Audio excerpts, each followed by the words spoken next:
Pinders Point, Lewis Yard, Hunters, Mactown, and Seco Town are the 5 settlements along the southern coastline in Grand Bahama. The quaint neighborhoods are among the oldest communities on the island and hold rich historic values. Hawksbill and Wellington Heights are east of the industrial plants. Pinders Point is home to many prominent and successful Bahamians like former Ambassador and Government Minister Maurice Moore, former Member of Parliament James M. Pinder, and business mogul Reverend Hayward Cooper.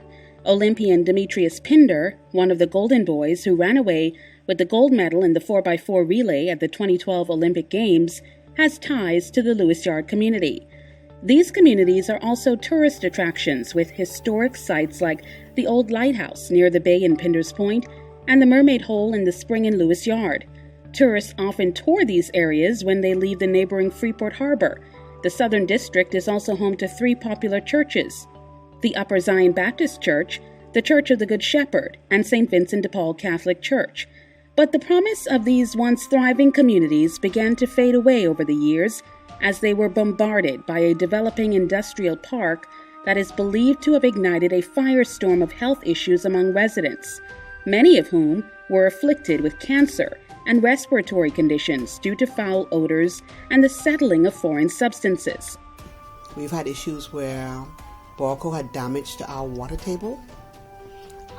Oil seeped into it because we had pump back then, and we couldn't drink the water, and that went on for almost 2 years. They would purchase drinking water for us and bring it to us. They took care of our family with drinking water. We just had a whole lot of issues.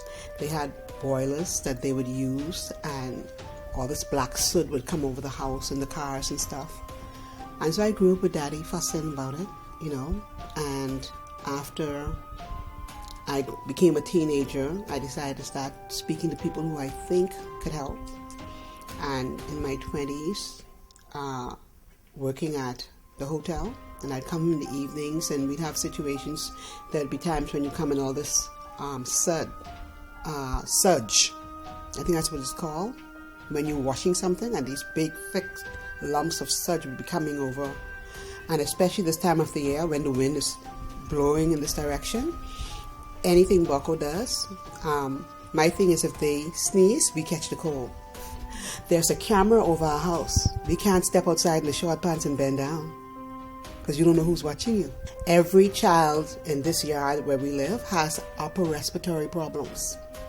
If you pass in each area, you know the different odor. If you pass in Polly Myers, they have an odor. People Power have his own odor. Walker have his own odor.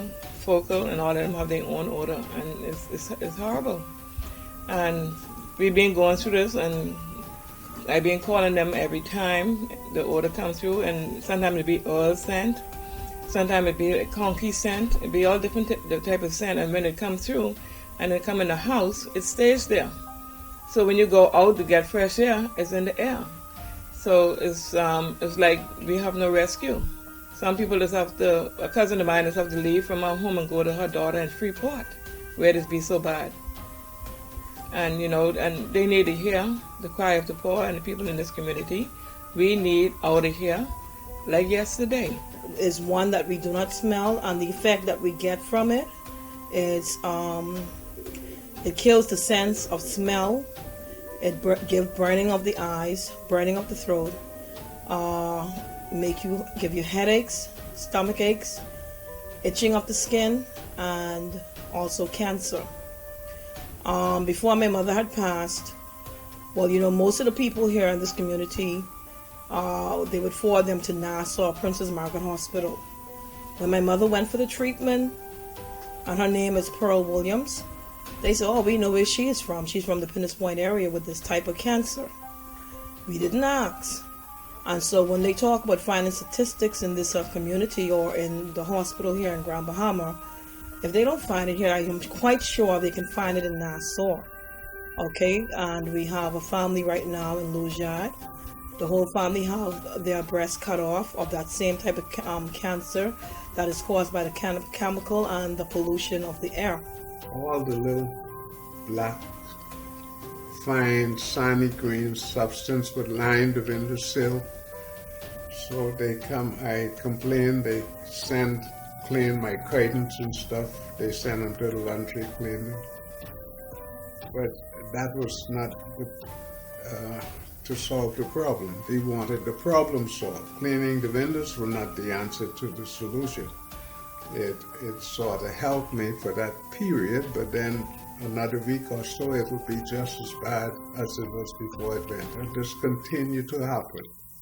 The fume now is all over the place, especially when you see the dew falls and the wind blows. Those tanks, you can never get rid of the odor because they have to blow so often. And when they blow, it goes into the atmosphere, and when it's blowing direction in the Pindas Point, it's all over the people. And this was happening for years now. The time has come now where Matthew came just to clean up most of all of the evil doing that you see going on here in Grand Bahama. I feeling sick now from this scent here from the hurricane. I have nausea, lateness in head, all kind of things. Despite the many complaints and reports from residents, Grand Bahama's industrial sector continues to grow, with companies like Buckeye, formerly Borco, which was once an oil refining company and now an oil storage facility, Pharmachem, formerly Syntex, which produces bulk pharmaceutical ingredients, Grand Bahama Power Company's steam plant, and Polymers, which produces polystyrene beads, a key ingredient used in foam products like cups and other containers. Chairman of the Pindas Point Environmental Committee, Bertram Pinder, believes residents are living in a danger zone, while Grace Pinder and Lowell Pinder talk about oil spills in the area. The Pindas Point, Lewis Yard, and surrounding areas Environmental Committee was formed in the late 70s, early 80s in an effort to dialogue with the industrial companies, particularly Borco and Syntex at that time. The industrial park continued to grow with Gis Bucades and Uniroyal, and then later on, of course, the Polymers. Grand Bahama Power Company, or Freeport Power as it was known then, has always been a part of the industrial plants. And so the residents of Pindas Point, Lewis Yard, and surrounding areas continue to have a problem with the emissions from these industries. And we have continued to complain over the years, and even today we are still having the same complaints about the emissions from the industrial plants. And this is the reason why we are continuing to fight. For the past 35 years, we have seen the government and the Catholic Board has relocated the Grand Bahama Catholic High School and the Hawksbill High School and the Hawksbill Primary School. And even as recent as a few years ago, the government of the day saw fit to relocate the Lewis Yard School. So this all showed that over the years, the industrial pollution has caused a lot of effect on the residents and the students, so much that they have had to relocate them. And our complaint is that after all of these years and after relocating the schools and all of the schools, the residents feel that it is now time for them to be relocated. The various studies that they have had over the years has all recommended the eventual relocation of the communities, particularly Pindas Point, Lewis Yard, Hunters. I know Borco had oil spills over the years, over and over in their yard, right behind our house. And there are times when they would use the strong orangey scent to cover up the oily scent. One night my mom had an attack here with the scent that they did. We had to call the ambulance. So we've been going through this for 40 plus years. Yet another oil spill, March 26, 2013. A problem has long become a concern for the government of the Bahamas, as Grand Bahama experienced yet another oil spill in the Pindas Point area. This release says, an area of 70 feet on rocks by Borco pipeline that connects with the jetty. This is the same area of the last sighting of an oil spill, which occurred in February 16th of this year. Borco issued yet another press statement about a spill on Saturday, which came on the heels of the government release on Friday, both in the Independence Point area. According to the government release, on Friday, March 22nd at 6 p.m., Borco reported an oil spill in the waters in the Independence Point area. In January of this year, another oil spill was said to have affected the southern shores of Independence Point at approximately 5 a.m. Sunday, January 20th. The motor vessel Butterfly was moored at Borco's Jetty, number 8, receiving bunker diesel fuel when during discharge some 210 gallons was discharged into the surrounding waters. With all of this, the Bahamas is in critical and dire need of Environmental Protection Act. And I say this, we are in critical and dire need of environmental laws and protection act for this fragile Bahamas economy. Wake up, governance, all of you. And I say, governance, stop selling Bahamians short. One of the other concerns that the residents have is that we have experienced a major tank fire in Bahamas Oil Refining Company, Borco, several years ago. We've had another lightning strike of one of the tanks, and even as recent as a few months ago, we understand that there was an explosion which they call chemical release, but this particular incident which caused the cleanup to be, the persons doing the cleanup to be in full hazmat suits, including the respirators. We feel if this is what they had to do to clean it up, that it was quite serious. And the companies, the industrial companies, continue not to say anything to the residents and seem not to be concerned of our concerns. And we pray every day that we do not experience a disaster that will cause the government of the Bahamas, the Grand Bahama Port Authority, and the industrial companies to finally act. Several environmental impact assessments were done by successive governments. However, the Progressive Liberal Party government released a final report from an environmental health risk assessment for Pinders Point, Lewis Yard, and surrounding areas in 2016. The report was commissioned under the Pan American Health Organization and the World Health Organization. It concluded that based on air and water sampling during the monitoring period, no evidence was found of harmful chemical exposure on a day-to-day basis in the affected areas. The report also states that an analysis of health records extending back over 25 years showed that no evidence has been found that cancer rates are higher in the studied population than in other areas of Grand Bahama. Also, that there has been a downward trend in hospital visits related to respiratory disorders over the past 25 years. The report further states that these findings are consistent with 2 previous studies conducted in 2014, but residents are not accepting that conclusion. To come up with a report that says you're not affecting residents and the residents don't know about it, I have an issue with that. I haven't spoken to them. My parents didn't speak to them. I've spoken with several members of the community who have no idea that these people were even doing an investigation.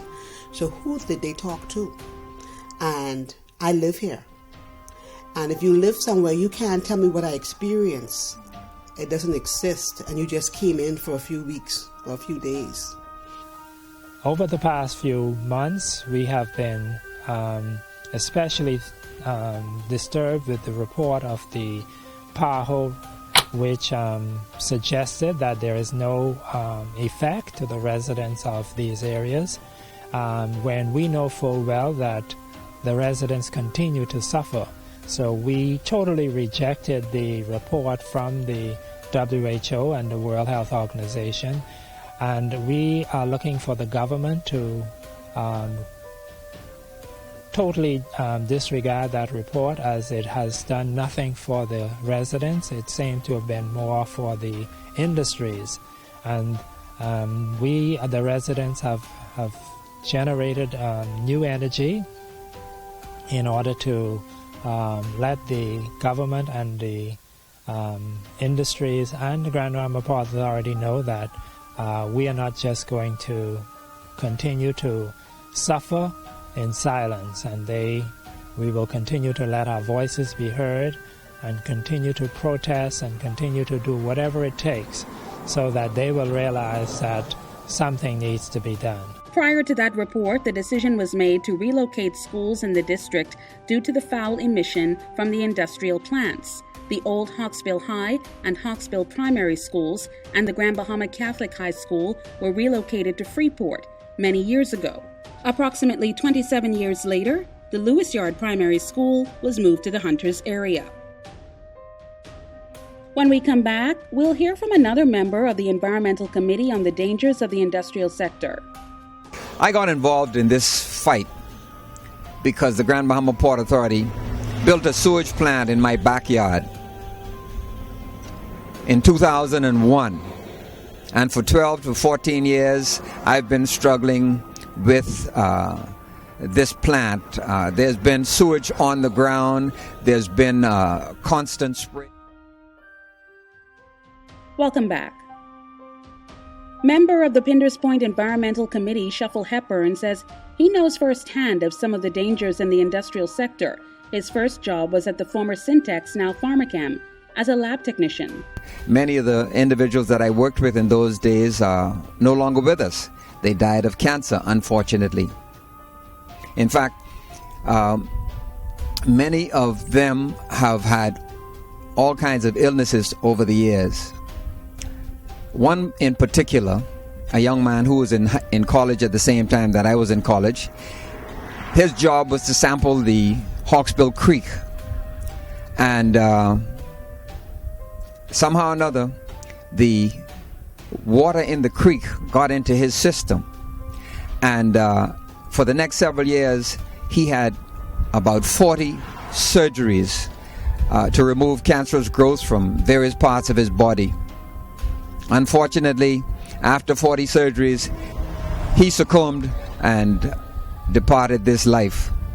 While I was concerned about the harmful aspects of the chemicals at Syntex when I worked there, we never gave sufficient consideration to how they were polluting the atmosphere and how this was affecting the communities that we lived in.